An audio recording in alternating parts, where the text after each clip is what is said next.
Bible is full of stories that we all know and love. But how well do we know them?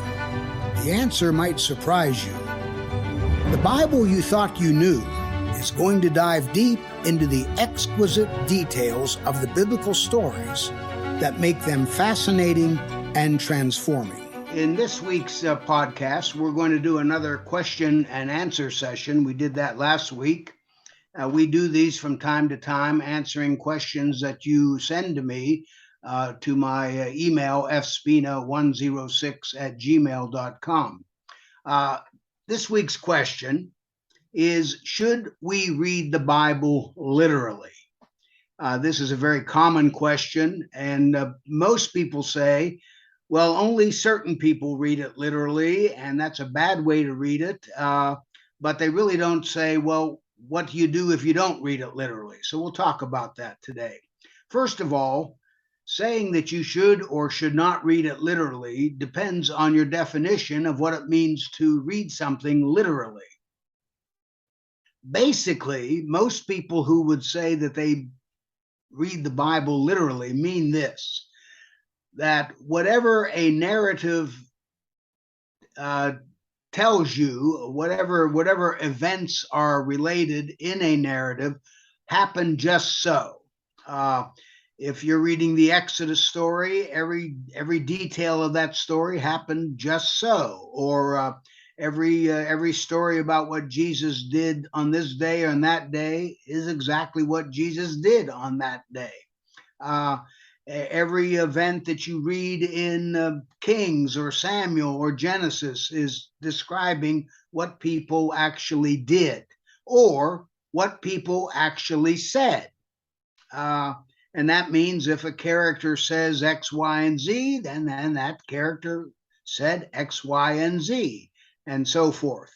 Now, there are some people who would say that they do read the Bible literally, but they also modify that a little bit. They might say, for example, that most of the narratives that tell about events or the material that we read as narratives or as stories, most of those are historical just as we read them, but they would leave an allowance for something like the book of Job, for example.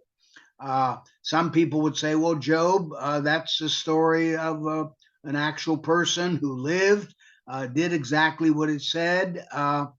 And others say, wait a minute, this looks way, way too much like an old drama because the prose introduction is very, very different from the poetic. And the other thing is, when a guy is suffering, you're not going to get visitors who use exquisite poetry, speaking one at a time, and then the responses are just exquisite poetry, and the idea is that this is probably an ancient drama.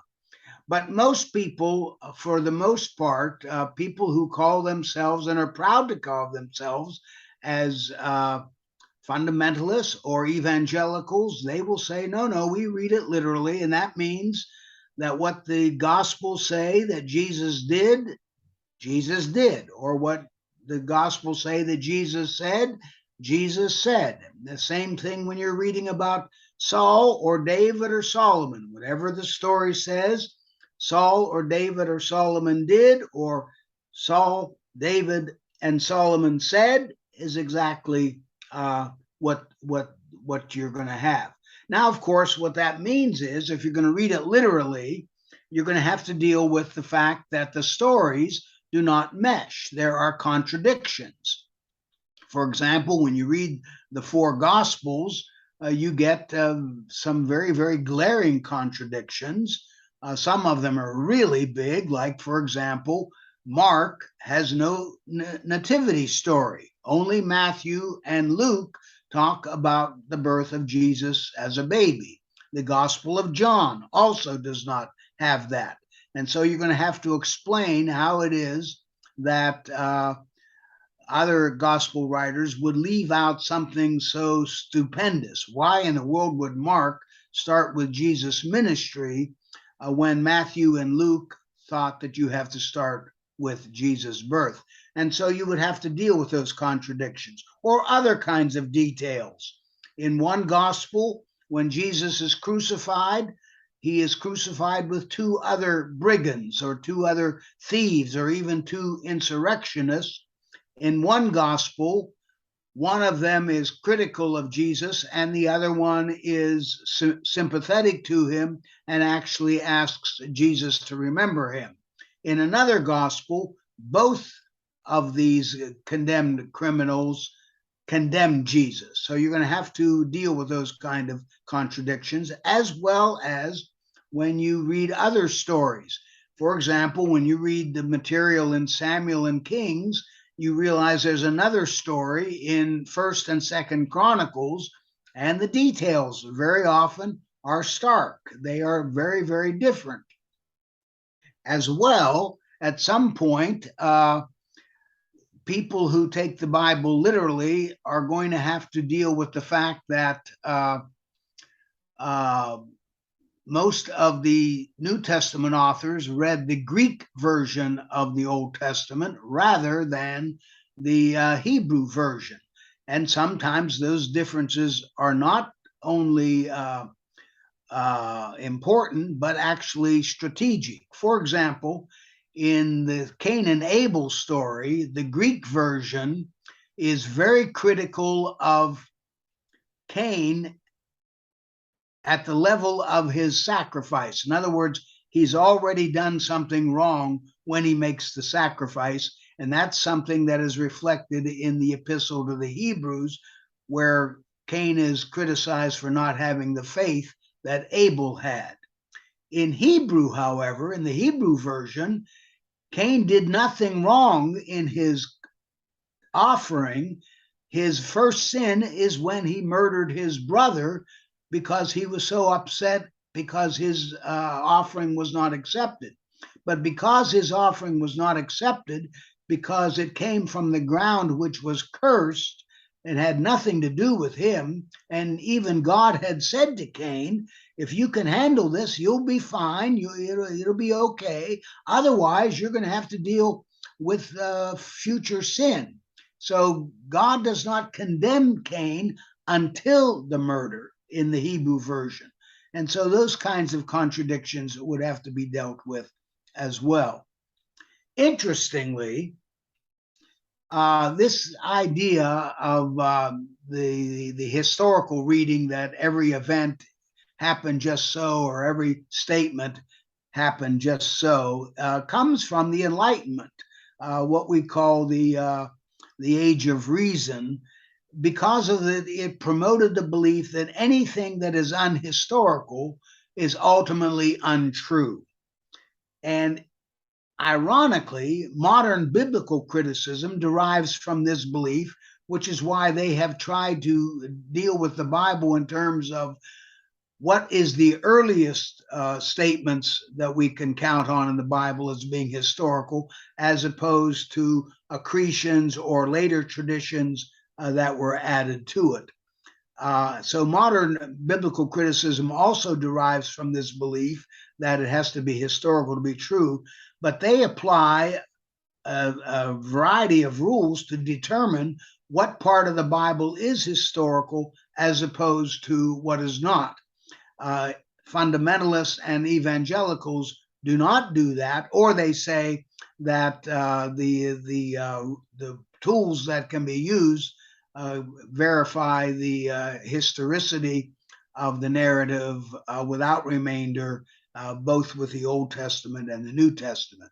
In any case, literal is just another way of saying we are reading the material basically as historians, except that if you believe in an understanding of inspiration, that you think that the Bible is inspired and therefore everything is historical, then you've already concluded its historicity before you even start your investigation. Now, I would argue that the Bible should be read literally, but I mean something very, very different from that. I always have told my students when they say, Dr. Spina, should we read the Bible literally? I say yes. Here's what I mean by that. Reading the Bible literally means I'm going to take every word, every sentence, every syntactical arrangement, every paragraph with deadly serious attention. And here's my analogy. When you read a great, or when you look at a great painting, everything that constitutes that painting deserves your attention. In other words, every every color, every shade, every brush stroke of a great painting is going to add to what you're going to think of that painting. You may not like the painting, you may not understand the painting, but you're going to have to assess it in terms of its whole. In other words, you're not going to say, "Well, I like this section of the canvas, but I don't like the other parts of the canvas," because the artist has put together a whole piece of work, and the artist wants you to evaluate her on the basis of the whole, not simply on the part. Now, if you don't like that, of course, you can go do your own painting and to see whether or not you end up in a museum. But if you're going to do the painting, you're going to have to, or you're going to have to assess the painting. You're going to have to pay attention to all of it. Same thing with music. When you go to a great concert, let's say you go to a classical concert, every note counts. Uh, every note that a composer has been written for a purpose. And so when you evaluate the music, you're going to do it in terms as it comes off as a whole, not simply a part. Now you can say, I like this part of the symphony more than that. That's one thing. But even in that, partial evaluation is going to pay attention to all of the notes of the particular section, whether you like it or don't like it.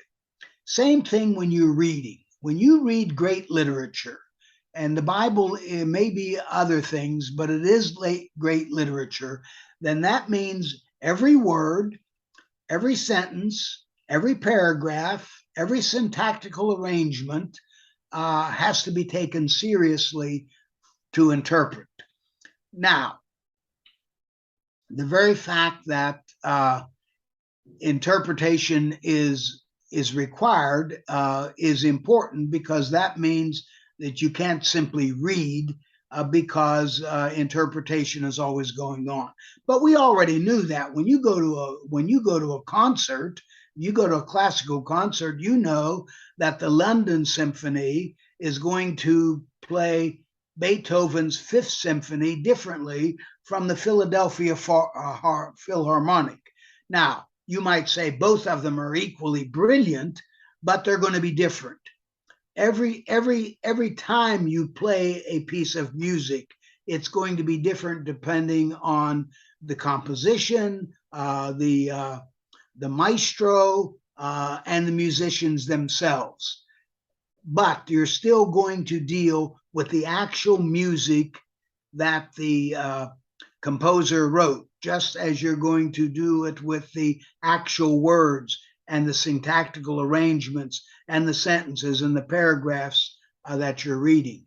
So that's why I think that when you read the Bible, you do read it literally, and that's precisely why we pay attention to all the details. Interpretation, of course, is always going to be involved, and we already know that. If you just take, if someone can read the Bible and end up being a Methodist, or you can read the Bible and you end up being a Baptist, or you end up being a Pentecostal, you're reading the same Bible. I mean, Protestantism demonstrated this from the beginning. They said, we're only going to read the Bible. We're not going to pay attention to what the Pope says. We're going to just read the Bible for ourselves. And you would think that reading the same book, every Protestant would be in an agreement. Well, here we are 500 years later, and there are umpteen Protestant denominations, all of whom say we take the Bible as our guide. So that should tell us something about the importance of interpretation and the fact that the church has really never settled on a particular mode of interpretation.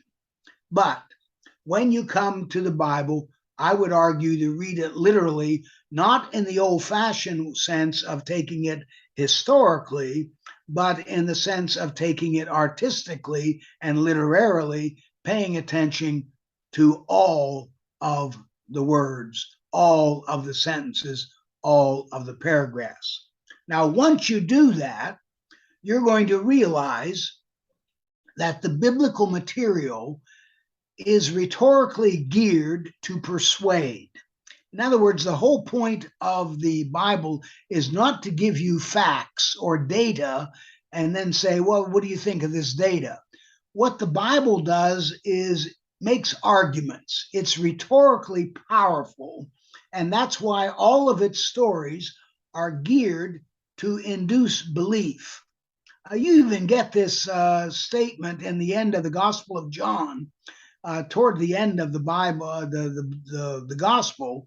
It says that Jesus did many other signs that I have not informed you about in this book, but I have informed you enough about enough of them so that you would believe in him, and believing in him, you would have life in his name.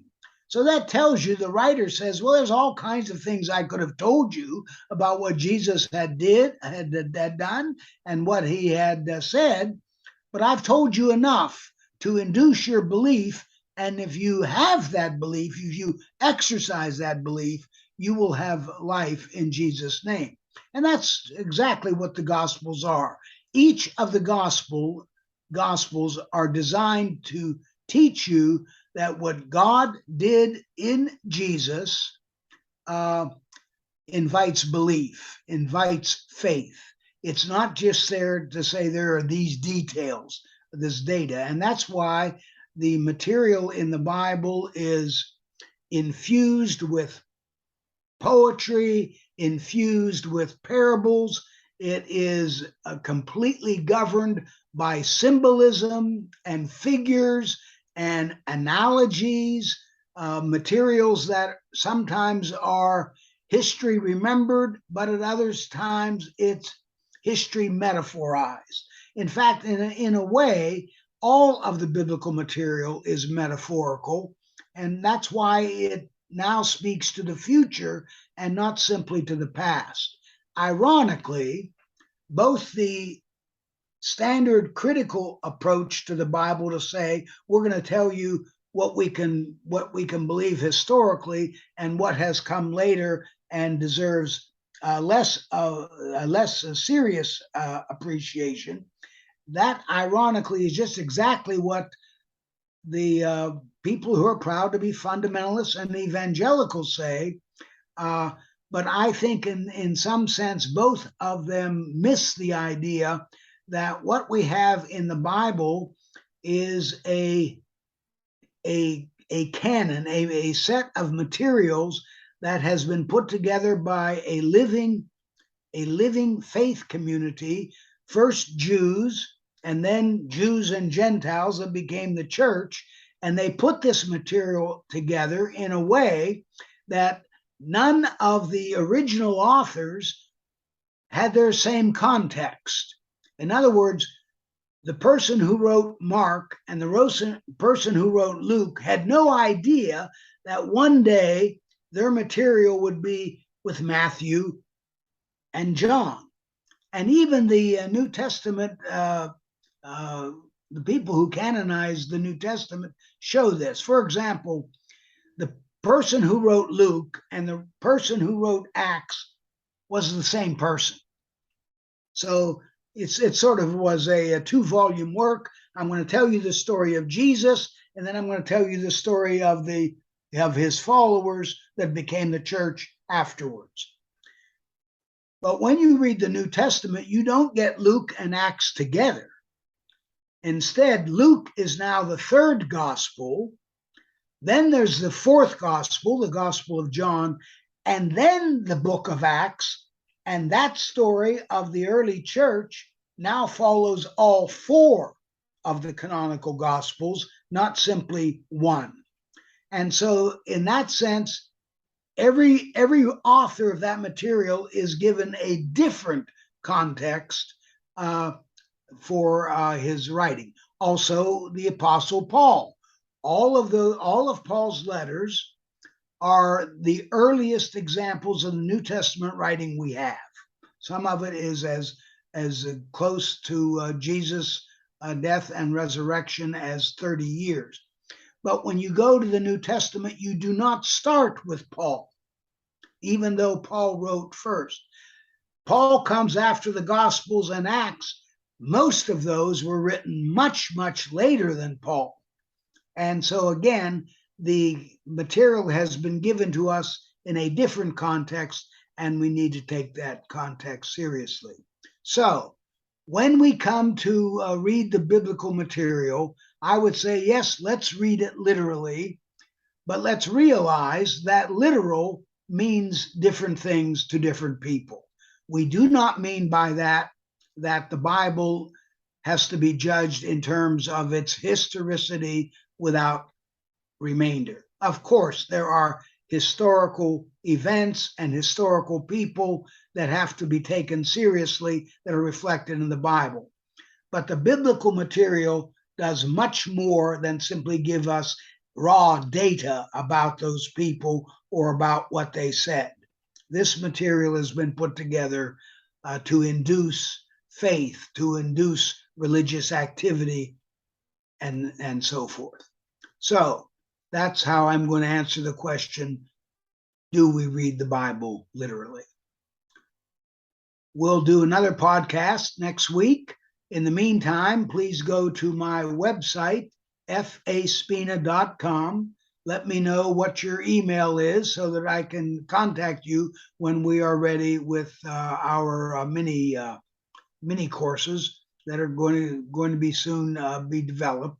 By the way, I got my book done, so I'll be able to give more time to this, and I hopefully will get that done sooner rather than later. Also, if you have a question you want me to answer, go to my email, fspina106@gmail.com. Thank you. I want to thank you so very much for listening to The Bible You Thought You Knew. I have a question for you. Do you have a question or topic that you'd like me to cover on the podcast? If so, all you need to do is head over to Apple Podcasts and do two simple things. One, leave a rating and review telling me what you think of the podcast.